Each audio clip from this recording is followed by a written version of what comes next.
It's a massive landmark moment for American horse racing and honestly for the international stage too. We're going to break down the anatomy of an absolute champion and a truly historic upset on the dirt at Churchill Downs. Let's kick things off with a number that literally shocked the sports world. 23-1. Those were the post-time odds for our underdog colt, Golden Tempo. In a packed field of 18 horses, he was, widely considered an outsider. But as we all know in the racing world, the odds on the tote board, they don't dictate the heart of the horse. And that brings us to the climax of the 152nd Kentucky Derby. Jockey Jose Ortiz, rocking those iconic black and cherry silks, crosses the wire first. Golden Tempo totally defied those 23-1 odds, winning by just a neck over a super game runner-up, Renegade. This is absolutely going to go down in Derby lore as one of the most electric finishes we've ever seen. To figure out how this shocker actually happened, we're going to hit 4 key areas. First, the 23-1 long shot rally. Second, the history made by Cherie DeVaux. Third, the DNA of a champion. And finally, we'll take a look across the pond at Beau Echo. All right, Section 1, the 23-1 long shot. Let's break down how this spectacular last-to-first rally played out. So, the crazy thing here is that Golden Tempo was nowhere near the front early on. He breaks from post 16, and he's basically lagging in dead last. Even at the top of the stretch, he's still sitting all the way back in 13th place. But then, he unleashes this massive outside kick. Instead of getting trapped inside, he swings wide, weaves through the field, and passes 12 horses in the final furlongs to win it in 2 minutes, 2.27 seconds. It was literally a masterclass in late acceleration. And hey, that dramatic rally wasn't just fun to watch, it was seriously lucrative if you backed him. A simple $2 win bet paid out a whopping $48.24. Talk about turning the betting world upside down. Moving right along to Section 2. History made by Cherie DeVaux.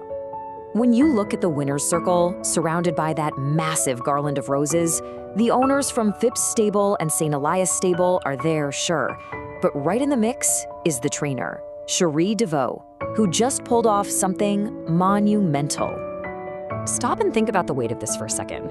In over a century and a half of the Kentucky Derby, 152 years to be exact, Cherie DeVaux is the very first female trainer to win it. It's a massive, barrier-breaking moment for the sport. She proved beyond a shadow of a doubt that she has the exceptional skill to prep a horse for the absolute toughest 2 minutes in racing. But, when she was asked about it, she totally deflected the praise right back to the horse. She called him a consummate professional. She pointed out that he just allowed them to train him and that he showed up for them every single time. I love that. It really grounds this huge athletic feat in that profound partnership between human and horse. Which leads us to Section 3, the DNA of a champion.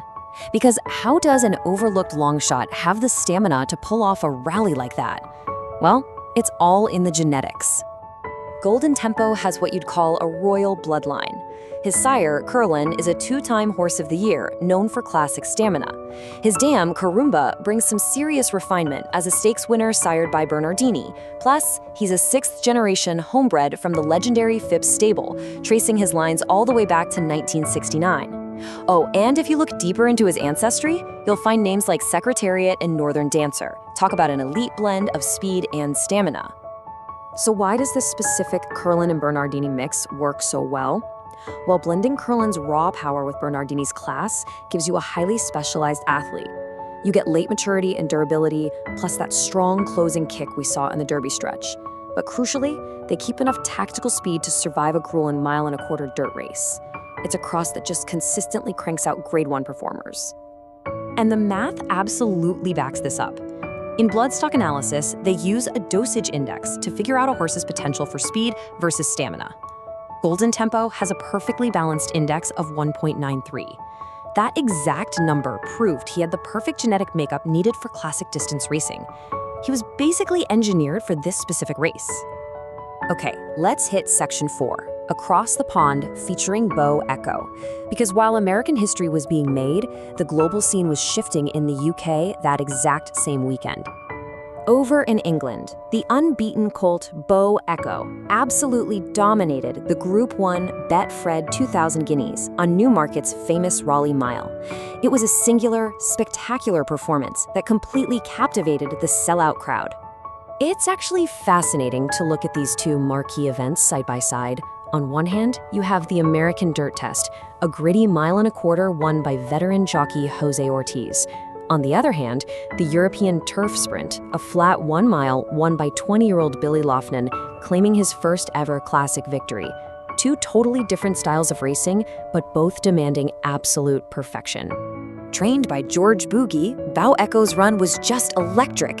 He easily brushed aside the joint favorite Stod and powered to a 2 3/4 length victory in a blazing 135.59. He proved for sure that he's a thrilling miler and definitely sits at the top of the pile for Europe's next generation. Section 5, a monumental racing weekend. Let's wrap this all up. This weekend was a masterclass in the duality of the sport. Think about it. At Churchill Downs, we saw a barrier-breaking female trainer execute a patient game plan with a 23-1 long shot. Meanwhile, at Newmarket, a 20-year-old prodigy jockey guided an unbeaten favorite to glory. It totally captured the mathematical power of breeding right alongside the heart-pounding unpredictability of live sports. So the future is incredibly wide open for these two.